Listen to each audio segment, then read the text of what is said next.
الحمد لله نحمده ونستعينه ونستغفره ونؤمن به ونتوكل عليه ونعوذ بالله من شرور أنفسنا ومن سيئات أعمالنا من يهده الله فلا مضل له ومن يضلله فلا هادي له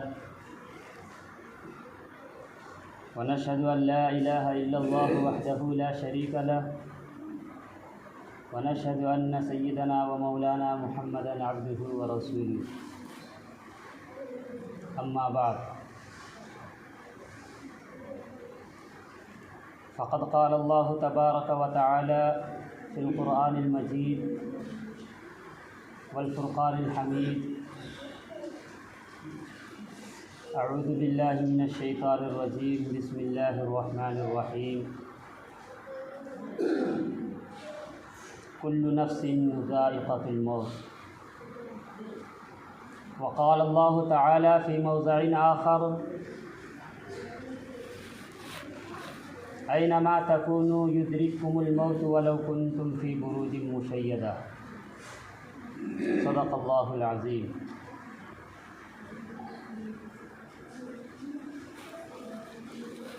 معزز و مکرم سامعین باتنقید،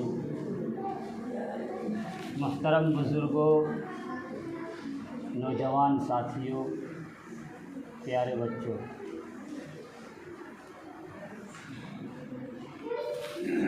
آج میں آپ حضرات کے سامنے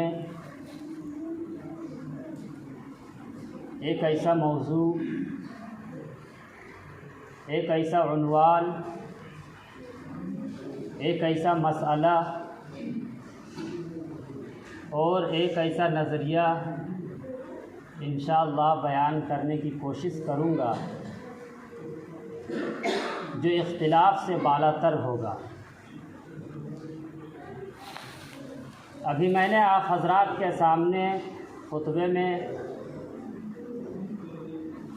2 آیت کریمہ پڑھی ہے۔ پہلی آیت میں اللہ رب العزت والجلال ارشاد فرما رہے ہیں کہ ہر نفس کو موت کا مزہ چکھنا ہے۔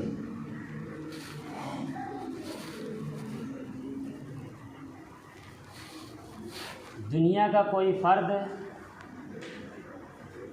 دنیا کا کوئی گروہ، دنیا کا کوئی مذہب، کوئی قوم، دنیا کا کوئی ملک، کوئی حکومت و سلطنت اس بات کا انکار کرنے والی نہیں۔ آپ کو دنیا کے اندر ایسے شخص بھی مل جائیں گے جو خدائے واحد کا انکار کرتے ہیں۔ آپ کو دنیا میں ایسے شخص بھی مل جائیں گے جو انبیاء کرام کا انکار کرتے ہیں۔ آپ کو دنیا میں ایسے شخص بھی مل جائیں گے جو آسمانی کتابوں کا انکار کرتے ہیں۔ آپ کو دنیا میں ایسے شخص بھی مل جائیں گے جو ختم نبوت کا انکار کرتے ہیں۔ آپ کو دنیا میں ایسے شخص بھی مل جائیں گے جو مرنے کے بعد دوبارہ زندہ ہونے کا انکار کرتے ہیں۔ آپ کو دنیا میں ایسے شخص بھی مل جائیں گے جو قبر کے عذاب کا انکار کرتے ہیں۔ آپ کو دنیا میں ایسے شخص بھی مل جائیں گے جو منکر نکیر کے سوالوں کا اور جوابوں کا انکار کرتے ہیں۔ آپ کو دنیا میں ایسے شخص بھی مل جائیں گے جو حشر و نشر کا انکار کرتے ہیں۔ آپ کو دنیا میں ایسے شخص بھی مل جائیں گے جو حساب و کتاب کا اور قیامت کا انکار کرتے ہیں۔ آپ کو دنیا میں ایسے شخص بھی مل جائیں گے جو پل صراط کا انکار کرتے ہیں۔ آپ کو دنیا میں ایسے شخص بھی مل جائیں گے جو جزا و سزا کا انکار کرتے ہیں۔ آپ کو دنیا میں ایسے شخص بھی مل جائیں گے جو جنت و دوزخ کا انکار کرتے ہیں۔ مگر آپ کو دنیا کا کوئی شخص ایسا نہیں ملے گا جو موت کا انکار کرتا ہو، کوئی گروہ، کوئی مذہب، کوئی قوم، کوئی ملت آپ کو ایسا نہیں ملے گا جو موت کا انکار کرنے والی ہو، کیونکہ موت ایک اٹل حقیقت ہے، اس سے کسی کو انکار ہو ہی نہیں سکتا۔ موت ایک بدیہی حقیقت ہے، ایک ناقابل تردید حقیقت ہے، موت ایک نہ ٹلنے والا فیصلہ ہے جس کا مشاہدہ انسان اپنی آنکھوں سے اپنی گلی کوچوں میں، اپنے گاؤں دیہات میں، اپنی بستی میں، اپنے شہروں میں اور اپنے آس پاس کے علاقوں میں، چوک چوراہے میں، سڑکوں میں کرتا رہتا ہے۔ ہر شخص کو اس بات پر یقین ہے کہ موت ایک دن اچانک آ جائے گی اور اس عمر ناپائیدار کو ختم ہو جانا ہے۔ ہر شخص کو اس بات پر یقین ہے کہ موت ایک دن آئے گی اور وہ ایک پل کی مہلت بھی نہ دے گی اور زندگی کے تمام منصوبوں کو خاک میں ملا کر رکھ دے گی، مٹی میں ملا کر رکھ دے گی۔ ہر شخص کو اس بات پر یقین ہے کہ موت جب آئے گی تو وہ ہم سے اجازت لے کر نہیں آئے گی۔ ہر شخص کو اس بات پر بھی یقین ہے کہ آدمی کا موت کا وقت جس گھڑی، جس ساعت، جس لمحہ اور جس جگہ اور جس سبب لکھی ہوئی ہوتی ہے وہ آ کر رہتی ہے، نہ ایک سیکنڈ پہلے آتی ہے نہ ایک سیکنڈ بعد میں آتی ہے۔ اور ہر شخص کو اس بات پر یقین ہے کہ جب آدمی کے موت آ جانے کا وقت ہو جاتا ہے تو پھر نہ اسے بادشاہ کے قلعے بچا سکتے ہیں اور نہ بلند و بالا عمارتیں بچا سکتی ہیں۔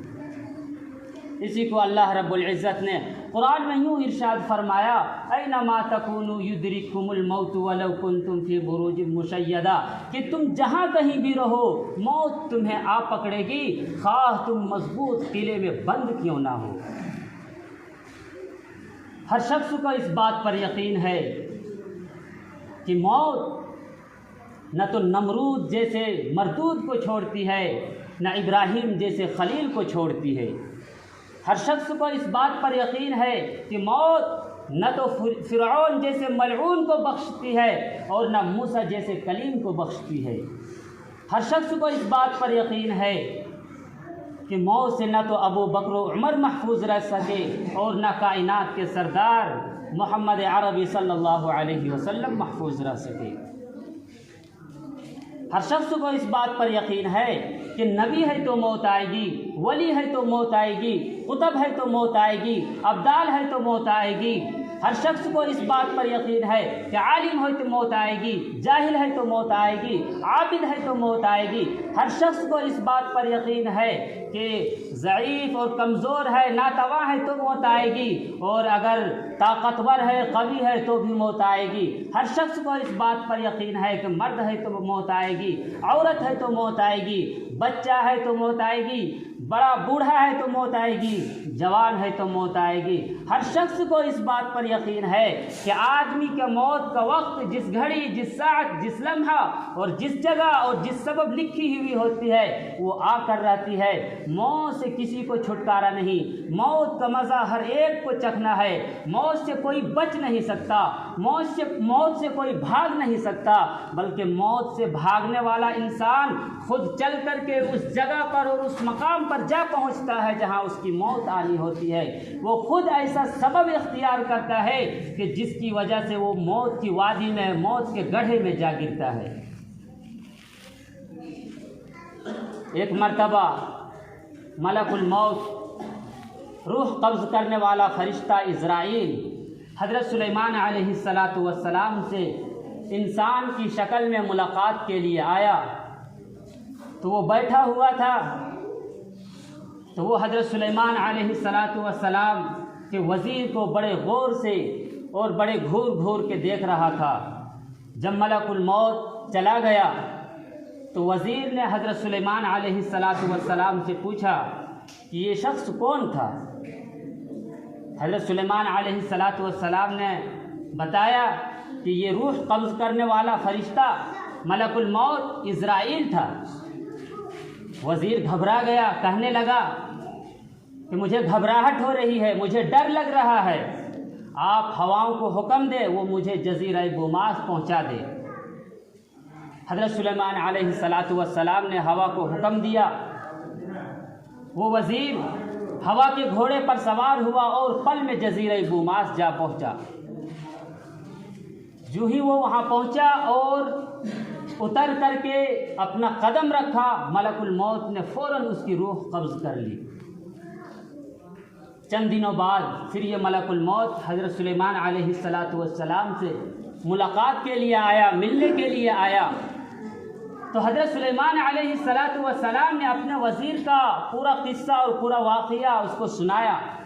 تو ملک الموت کہنے لگا کہ میں جب اس دن آپ سے ملنے کے لیے آیا تھا اور آپ کے وزیر کو بڑے غور سے اور گھور گھور کے جو میں دیکھ رہا تھا، اس کی یہی وجہ تھی کہ میں سوچ رہا تھا، میں حیران تھا، میں پریشان تھا کہ اس کی مدت حیات پوری ہو چکی ہے، یہ شخص اپنی زندگی کے آخری لمحات میں ہے، یہ شخص اپنی زندگی کے آخری لمحے سے گزر رہا ہے، ابھی 2 گھڑی بعد اس کی روح مجھے جزیرہ بوماس میں قبض کرنے کا حکم ہوا ہے، اور یہ شخص یہاں کیوں بیٹھا ہے، یہ شخص یہاں بیٹھے کیا کر رہا ہے؟ نتیجہ یہ کہ انسان کا خمیر جہاں کا ہے وہی اس کو مرنا ہے۔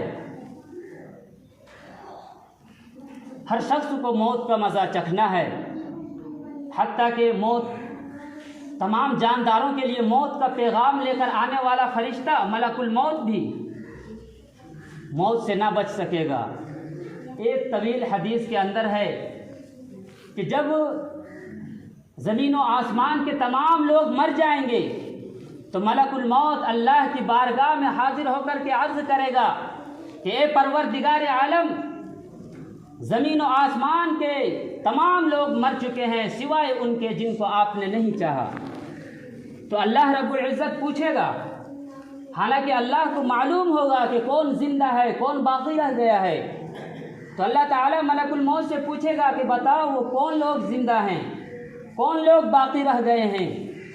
تو ملک الموت کہے گا کہ اے پروردگار عالم، ایک تو آپ کی ذات اقدس ہے جس کو کبھی موت نہیں آ سکتی، اور آپ کے عرش اٹھانے والے فرشتے ہیں، اور جبرائیل و میکائیل ہیں، اور ایک میں ہوں۔ تو اللہ تعالیٰ فرمائیں گے کہ جبرائیل و میکائیل بھی مر جائیں، تو عرش بول اٹھے گا کہ پروردگار عالم، جبرائیل و میکائیل بھی مر جائیں گے؟ تو اللہ تعالیٰ فرمائے گا کہ تم خاموش رہو، میں نے یہ طے کر لیا ہے، میں نے یہ فیصلہ کر لیا ہے کہ میرے عرش کے نیچے جتنے بھی لوگ ہیں سب مریں گے، سب کو موت کا مزہ چکھنا ہے، ہر ایک مریں گے۔ تو جبرائیل و میکائیل بھی مر جائیں گے۔ پھر ملک الموت اللہ کی بارگاہ میں حاضر ہو کر کے عرض کرے گا کہ پروردگار عالم، جبرائیل و میکائیل بھی مر گئے۔ تو پھر اللہ پوچھیں گے کہ اب کون بچ گئے ہیں، کون لوگ زندہ ہیں، حالانکہ اللہ کو معلوم ہوگا۔ تو ملک الموت عرض کرے گا کہ اے بار الہ، اے پروردگار عالم، ایک تو آپ کی ذات اقدس ہے اور آپ کے عرش اٹھانے والے فرشتے ہیں، اور ایک میں ہوں۔ تو اللہ تعالیٰ فرمائے گا کہ میرے عرش اٹھانے والے فرشتے بھی مر جائیں، چنانچہ وہ بھی مر جائیں گے۔ پھر ملک الموت اللہ کی بارگاہ میں حاضر ہوگا اور عرض کرے گا کہ پروردگار عالم، آپ کے عرش اٹھانے والے فرشتے بھی مر گئے۔ تو اللہ تعالیٰ پھر تیسری بار پوچھے گا کہ اب کون لوگ زندہ ہیں، کون باقی رہ گئے ہیں؟ تو ملک الموت کہے گا کہ پروردگار عالم، ایک تو آپ کی ذات اقدس ہے جس کو کبھی موت نہیں آ سکتی، اور ایک میں بچ گیا ہوں۔ تو اللہ رب العزت والجلال ملک الموت سے کہے گا کہ تو بھی میری مخلوق میں سے ایک مخلوق ہے، میں نے تجھے جس کام کے لیے پیدا کیا تھا وہ کام تو نے پورا کر دیا، اب تجھے بھی موت کا مزہ چکھنا ہے، تم بھی مر جاؤ۔ تو ملک الموت بھی مر جائے گا۔ جب صرف اکیلا اللہ باقی رہ جائے گا، جب صرف اللہ کی ذات باقی رہ جائے گی، جو اللہ اکیلا ہے، یکتا ہے، غالب ہے، زبردست ہے، جس کی نہ کوئی اولاد ہے، نہ وہ خود کسی سے پیدا ہوا ہے، جس کا نہ کوئی ہمسر ہے، نہ کوئی ساجی ہے، نہ کوئی شریک ہے، نہ اس کی خدائی میں کوئی شریک ہے، جیسے وہ ازل میں تھا، شروع میں تھا، اب ابد میں یعنی کہ اخیر میں باقی رہ جائے گا، صرف اللہ کی ذات باقی رہ جائے گی۔ تو زمین و آسمان کو کتاب کی طرح لپیٹ لیے جائیں گے، پھر اللہ رب العزت والجلال 3 مرتبہ اس کو پھیلائیں گے اور لپیٹیں گے، اور اللہ تعالیٰ خود ہی فرمائیں گے کہ میں ہوں زبردست غالب۔ پھر اللہ تعالیٰ یہ اعلان کریں گے، لمن الملک اليوم، بتاؤ آج کس کی حکومت ہے۔ اللہ اکبر کبیرہ، کیا منظر ہوگا، کیا نظارہ ہوگا، کیا عالم ہوگا، کیا حشر بپا ہوگا کہ اللہ رب العزت والجلال خود فرمائے گا اور خود اعلان کرے گا لمن الملک اليوم، بتاؤ آج کس کی حکومت ہے۔ جس انسان کو اپنی دولت پہ، اپنی شہرت پہ، اپنی قابلیت پہ، اپنی فیکٹریوں پہ، اپنی کار اور کوٹھی پہ، اپنے بنگلے پہ، اپنے گھر بار اور اپنے مکان پہ بڑا ناز ہے، بڑا فخر ہے، بڑا غرور ہے، بڑا گھمنڈ ہے، وہ بوسیدہ اور گلی سڑی ہڈیوں کے ڈھانچے کی صورت میں خاک میں پڑا ہوگا۔ جس انسان کی زبان تر تر بولتے نہیں تھکتی تھی، لیکن وہ بھی اس دن کچھ نہ بول سکے گی۔ جو انسان بڑی بڑی بولیاں بولتا تھا، جو ہر چیز پر اپنا حق جتلاتا تھا، جو میرا میرا کہتے نہیں تھکتا تھا، اور جس کا یہ خیال تھا کہ میری دولت، میری بادشاہت، میرا اقتدار یہ لافانی ہے، ختم ہونے والی نہیں ہے، وہ بھی قیامت کے اس پرہیبت اعلان کے جواب میں کچھ نہ کہہ سکے گا۔ فضائے عالم میں بار بار یہ اعلان گونجے گا، او زمین پہ خدا بن کے بیٹھنے والوں، او کمزوروں پہ ظلم و ستم ڈھانے والوں، اے کمزوروں پہ ظلم کے پہاڑ توڑنے والوں، اے یتیموں کا مال کھانے والوں، اے بیواؤں کا حق دبانے والوں، اے اپنے کمزور پڑوسیوں کو ستانے والوں، اے رب السماوات والارض سے بغاوت کرنے والوں، او خدا کی زمین کو خدا کے بندوں پہ تنگ کرنے والوں، تم بولتے کیوں نہیں ہو؟ تمہاری زبانیں گنگ کیوں ہے؟ تم پر سکوت کیوں طاری ہے؟ تم جواب کیوں نہیں دیتے؟ لمن الملک اليوم، بتاؤ نا آج کس کی حکومت ہے، ہماری یا تمہاری، حاکم کی یا محکوم کی، بندوں کی یا رب کی، خالق کی یا مخلوق کی؟ یہ اعلان اللہ رب العزت والجلال 3 مرتبہ کرے گا، لیکن اس اعلان سے زمین و آسمان بھی تھرا رہے ہوں گے، لیکن کوئی اس سوال کا جواب دینے والا نہ ہوگا۔ پھر اللہ رب العزت والجلال خود ہی اس کا جواب دے گا، للہ الواحد القہار، آج اس اکیلے اللہ کی حکومت ہے، جو اللہ غالب ہے، یکتا ہے، بے مثل ہے، جس کا کوئی شریک نہیں ہے، جس کا کوئی ساجی نہیں ہے، جس کا کوئی خدائی میں شریک نہیں ہے۔ اگر حقیقی مالک ہے تو وہی ہے، حقیقی خالق ہے تو وہی ہے، حقیقی رازق ہے تو وہی ہے، اگر حقیقی حکومت ہے تو اسی کی ہے، باقی سب حکومتیں اور سب چیزیں عارضی اور فانی ہے۔ غرضے کے ہر ایک کو موت آئے گی، ہر ایک کو موت کا مزہ چکھنا ہے، لیکن ہم دنیا کی ملمہ سازیوں سے، دنیا کی رنگینیوں سے فریب کھا کر، دھوکہ کھا کر ہم اپنی آخرت کو بھول چکے ہیں، اپنی موت کو بھول چکے ہیں۔ لیکن یاد رکھیے میرے مسلمان بھائیوں کہ ہم نے تو موت کو بھلا دیا ہے، لیکن موت نے ہمیں نہیں بھولی ہے۔ موت تو ہر وقت یہ اعلان کرتی ہے کہ مجھے بھول جانے والوں، انا الموت الذی افرق بین البنات والامہات، کہ میں وہ موت ہوں جو ماں اور بیٹیوں کے درمیان جدائی ڈال دیتی ہوں۔ مجھے بھول جانے والوں، انا الموت الذی افرق بین کل حبیب، میں وہ موت ہوں جو دوستوں اور محبتوں کے درمیان جدائی ڈال دیتی ہوں۔ مجھے بھول جانے والوں، میں وہ موت ہوں جو میں بھائی اور بہنوں کے درمیان جدائی ڈال دیتی ہوں۔ انا الموت الذی افرق بین الزوج والزوجہ، کہ مجھے بھول جانے والوں، میں وہ موت ہوں جو شوہر اور بیوی کے درمیان جدائی ڈال دیتی ہوں۔ انا الموت الذی افرق بین الابن والاب، مجھے بھول جانے والوں، میں وہ موت ہوں جو باپ اور بیٹے کے درمیان جدائی ڈال دیتی ہوں۔ انا الموت الذی اخرب القصور والدیار، کہ مجھے بھول جانے والوں، میں وہ موت ہوں جو محلوں کو اور گھروں کو ویران کر دیتی ہوں، سنسان کر دیتی ہوں۔ انا الموت الذی اعمر القبور، میں وہ موت ہوں جو قبروں کو آباد کر دیتی ہوں۔ انا الموت الذی اطلبکم وادرککم فی بروج مشیدہ، کہ میں وہ موت ہوں جو تمہیں ڈھونڈتی ہوں، تمہیں تلاش کرتی ہوں، تمہاری جستجو کرتی ہوں اور پھر تمہیں پا بھی لیتی ہوں، خواہ تم مضبوط قلعے کے اندر بند کیوں نہ ہو۔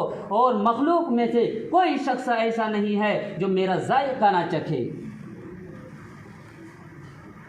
حضرت ابو ہریرہ رضی اللہ تعالی عنہ فرماتے ہیں کہ میں ایک مرتبہ حضور کی معیت، حضور کے ساتھ ایک جنازے کے پیچھے چل رہے تھے، جب حضور قبرستان پہنچے تو اللہ کے نبی جناب محمد رسول اللہ صلی اللہ علیہ وسلم ایک قبر کے قریب تشریف فرما ہوئے، اور اللہ کے رسول صلی اللہ علیہ وسلم نے یہ ارشاد فرمایا کہ قبر پر کوئی دن ایسا نہیں گزرتا جس دن قبر یہ اعلان نہ کرتی ہو کہ اے آدم کے بیٹے، اے مجھے بھول جانے والے، میں تنہائی کا گھر ہوں، میں وحشت کا گھر ہوں، میں اجنبیت کا گھر ہوں، میں کیڑے مکوڑے کا گھر ہوں، میں نہایت تنگی کا گھر ہوں، مگر اس شخص پر جس پر اللہ مجھے وسیع بنا دے۔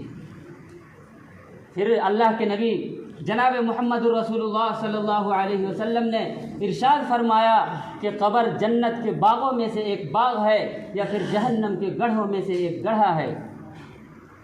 قبر کو بھول جانے والوں، ہم سب کو ایک نہ ایک دن قبر میں ہی جانا ہے۔ غور کرنے کا مقام ہے، سوچنے کا مقام ہے کہ ہم روزانہ موت کی خبریں سنتے ہیں، اخباروں میں پڑھتے ہیں، ٹیلی ویژن میں دیکھتے ہیں، موبائلوں میں دیکھتے ہیں، لیکن ہمیں اپنی موت یاد نہیں آتی۔ کیا آپ نے کبھی سوچا کہ اس دنیا کے اندر جو کل تھے وہ آج نہیں ہیں، اور جو آج ہیں وہ کل نہیں رہیں گے؟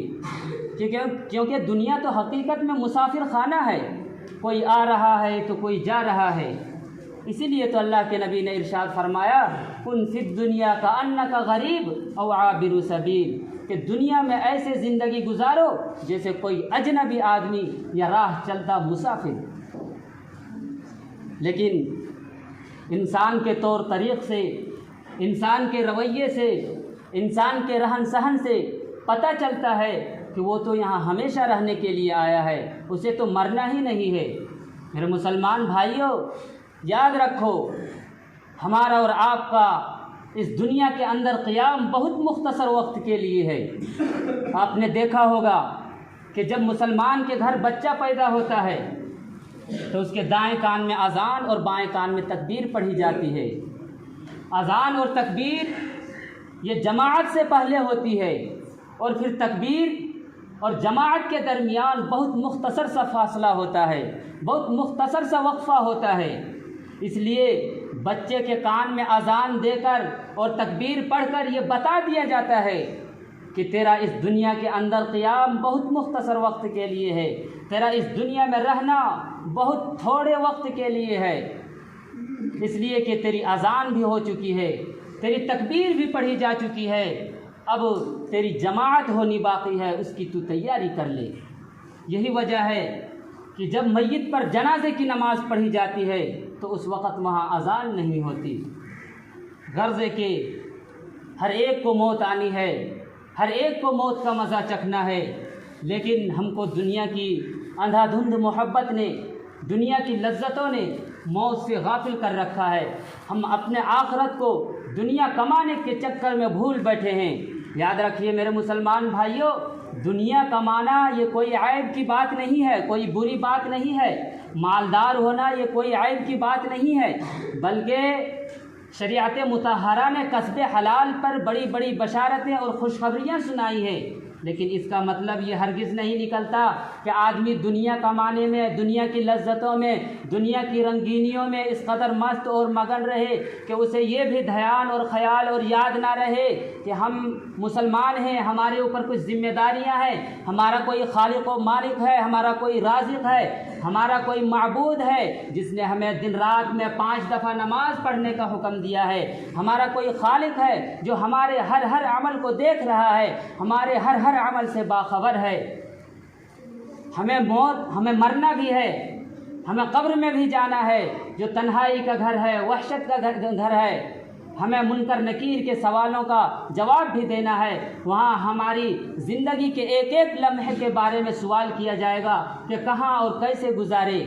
پھر وہاں نہ تو حسب و نسب کام آئیں گے، نہ مال و دولت کام آئے گی، نہ رشتہ داریاں کام آئے گی، نہ عہدہ کام آئے گا، نہ سفارشی کام آئے گی، وہاں نہ مال و دولت ساتھ جائیں گے بلکہ صرف اعمال وہاں ساتھ جائیں گے، اور اگر اعمال اچھے نکلے تو ٹھکانہ جنت ہوگا، اور خدا نہ خواستہ اگر اعمال برے نکلے تو پھر جہنم ٹھکانہ ہوگا، اور جہنم کا عذاب بڑا سخت ہے۔ جس انسان کو یہ باتیں ذہن میں رہے، جس انسان کے خیال میں یہ باتیں رہے، تو مجھے نہیں لگتا کہ وہ دنیا کی لذتوں میں، دنیا کمانے میں، دنیا کی رنگینیوں میں مست اور مگن رہے اور اپنی آخرت کے لیے کچھ بھی نہ کرے۔ لیکن حقیقت یہ ہے کہ ہم نے اپنی موت کو بھلا دیا ہے، ہم نے قبر کے عذاب کو بھلا دیا ہے، ہم نے جزا و سزا کو بھلا دیا ہے۔ ہمارے دلوں سے ہمارے دلوں میں جنت کی طلب نہیں رہی، ہمارے دلوں سے جہنم کا خوف نہیں رہا۔ میرے مسلمان بھائیوں، آنکھ بند ہونے سے پہلے ہوشیار ہو جاؤ، اس وقت سے پہلے ہوشیار ہو جاؤ جب لوگوں میں یہ اعلان ہونے لگے کہ فلاں کا انتقال ہو گیا ہے۔ بس ایک بات کہہ کر میں اپنی بات کو ختم کرتا ہوں۔ جب سیدہ فاطمہ الزہرا رضی اللہ تعالی عنہا کا انتقال ہوا تو ابو ذر غفاری نے قبر کو مخاطب کر کے فرمایا کہ اے قبر، تم جانتی ہو کہ میں کس ہستی کو لے کر تیرے پاس آیا ہوں؟ کہ محمد عربی صلی اللہ علیہ وسلم کی بیٹی ہے، علی المرتضیٰ کی بیوی ہے، اور حسنین کی والدہ محترمہ ہے۔ تو قبر نے زبان حال سے یہ ارشاد فرمایا کہ اے ابو ذر غفاری، میں حسب و نسب بیان کرنے کی جگہ نہیں ہوں، بلکہ میں تو اعمال کے پوچھے جانے کی جگہ ہوں۔ اگر اعمال اچھے ہوئے تو اس کے لیے میں وسیع ہو جاتا ہوں، اور اگر اعمال برے ہوئے تو پھر میں اس پر تنگ ہو جاتی ہوں۔ اللہ تعالی ہم سب کو کہنے سننے سے زیادہ عمل کی توفیق عطا فرمائے، اور موت سے پہلے موت کی تیاری کرنے کی توفیق عطا فرمائے۔ وما علینا الا البلاغ۔